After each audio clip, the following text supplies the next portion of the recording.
स्वागत है आपका एक नए व्लॉग में। और बहुत ही तेज़ धूप हो रही है यहाँ पे। यहाँ का मौसम का कुछ पता नहीं है। मैंने अभी थोड़ी देर पहले ना ठंड हो रही थी तो मैंने इतनी बूटी जैकेट पहन ली है और अब एकदम से धूप हो गई है, इतनी गंदी धूप हो गई है, गर्मी लग रही है। तो आज मैं जा रही हूँ यूनिवर्सिटी। मेरे ना इनरोलमेंट में कुछ प्रॉब्लम हो गई थी। यहाँ पे ना क्या होता है, आप आते हो ना तो आपको सब्जेक्ट इनरोल करना होता है। तो मैंने इनरोल किए थे, फिर मैं उसका बनाऊंगी पूरा वीडियो, यहाँ का स्टडी कैसा होता है, इंडिया से कितना डिफरेंट है, क्या पैटर्न होता है। तो आज मुझे ना आपको कुछ बहुत अपडेट्स देने हैं, बहुत बड़े अपडेट्स देने हैं। अभी रिसेंटली ही कुछ चेंजेस हुए हैं स्टूडेंट वीज़ा को लेके, और इंटरनेशनल स्टूडेंट्स के लिए ही हैं ये अपडेट्स। तो 3-4 अपडेट हैं। अभी मैं देती हूँ आपको अपडेट, सारे वीडियो में बने रहे। तो मैं यूनिवर्सिटी आ गई थी। यूनिवर्सिटी में आने के बाद अब मैं आपको फटाफट से अपडेट्स दे देती हूँ, जो अपडेट के लिए मतलब आज की वीडियो जिस अपडेट पे होने वाली है।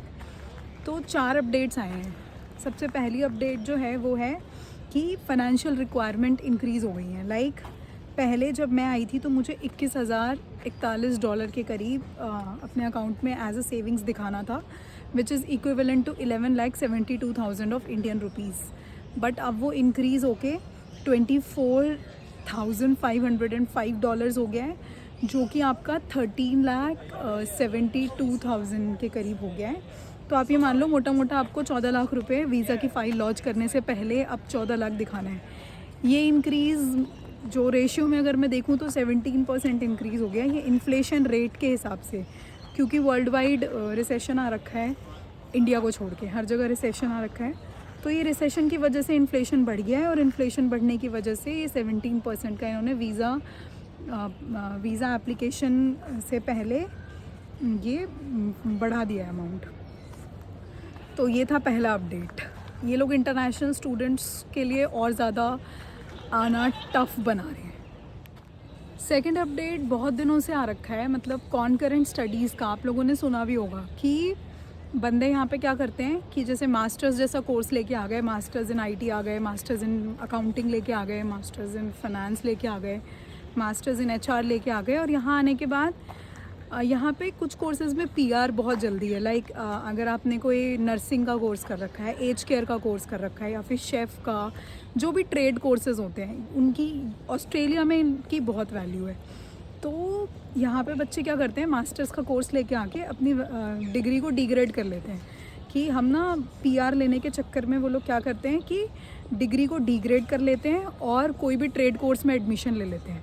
तो ऑस्ट्रेलियन गवर्नमेंट ने ये काफ़ी दिनों से ये चीज़ नोटिस कर रही थी, और नोटिस करने के बाद अब फाइनली उन्होंने कुछ डिसीजंस लिए हैं। डिसीजंस ये हैं कि कॉन्करेंट स्टडीज़ बच्चा 6 महीने से पहले तो बिल्कुल नहीं कर सकता। लाइक जैसे कोई भी, जैसे मैं आई मास्टर्स इन कंप्यूटर साइंस लेके, मास्टर्स इन कंप्यूटर साइंस तो मैं मतलब यूनिवर्सिटी जा नहीं रही, लेकिन मैंने क्या किया, यहाँ पे पीआर के चक्कर में कोई भी कोर्स ले लिया। लाइक एज केयर में एडमिशन करा लिया जाके, और 6 महीने का छोटा सा कोर्स कर लिया। फिर एज केयर में मैं काम करने लग गई, यूनिवर्सिटी में जा ही नहीं रही बिल्कुल भी। तो बच्चे ये कर रहे थे just for the sake of PR. तो इस चक्कर में ऑस्ट्रेलियन गवर्नमेंट ने ये नोटिस किया कि ये बहुत ज़्यादा हो रहा है, इसीलिए उन्होंने अब स्ट्रिक्ट कर दिया है कि कोई भी बच्चा अगर अभी आ रहा है जिस सेमेस्टर में, वो उस सेमेस्टर में कोर्स चेंज नहीं कर सकता। उसको एटलीस्ट 6 महीने तो पढ़ने ही पड़ेंगे, उसके बाद ही वो अपना कोर्स चेंज कर सकते हैं। और कोर्स डिग्रेड करने पे भी हमें एम्बेसी को इन्फॉर्म करना होगा कि मैं अगर मास्टर्स से कोई भी डिप्लोमा कोर्स पे जा रही हूँ तो उसका क्या रीज़न है। तो मैं ये सजेस्ट करूँगी कि कोई भी ऐसा काम ना करें। जिस कोर्स के लिए आ रहे हैं पहले से ही सोच के आएँ। इंडिया से अगर आपको कोई ट्रेड कोर्स में आना है तो ट्रेड कोर्स में ही एडमिशन लेके आएँ। बच्चे डिपोर्ट भी हुए हैं इस चक्कर में, तो ये बहुत ज़्यादा स्ट्रिक्ट कर दिया है। कॉन्करेंट स्टडीज़ का जो ये मामला है, ये अभी बिल्कुल ही बहुत स्ट्रिक्ट कर दिया ऑस्ट्रेलियन गवर्नमेंट ने।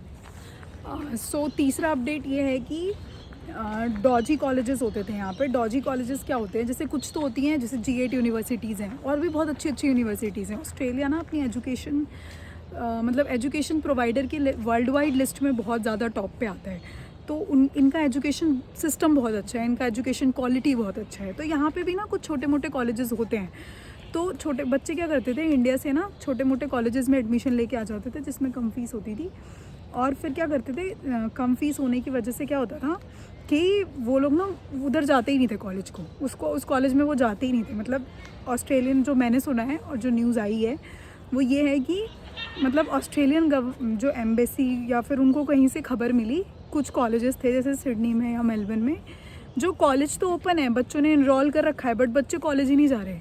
6-6 महीने से 8-8 महीने से कॉलेज ही नहीं जा रहे, सिर्फ यहाँ पे पार्ट टाइम करने में या फिर काम करने में फुल अपना मतलब पैसा कमा रहे हैं। तो गवर्नमेंट ने ये देखा कि वो बच्चे आए तो स्टूडेंट वीज़ा पे हैं बट यहाँ पे पढ़ाई नहीं कर रहे, तो उन कॉलेजेस को आंसरेबल होना पड़ेगा इस चीज़ का। तो इस चक्कर में ऐसे 200 डॉजी कॉलेजेस जो थे, उन सारे कॉलेजेस को के ऊपर बैन लगाया ऑस्ट्रेलियन गवर्नमेंट ने।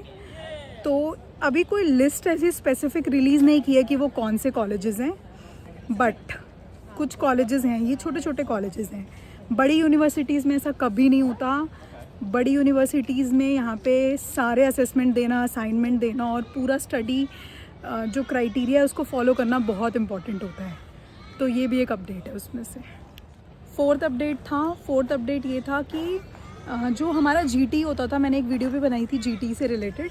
तो जो जीटी क्वेश्चंस होते थे कि मतलब जेन्युइनिटी चेक की जाती थी कि आप ऑस्ट्रेलिया क्यों आ रहे हैं, एक इंटरव्यू टाइप होता था।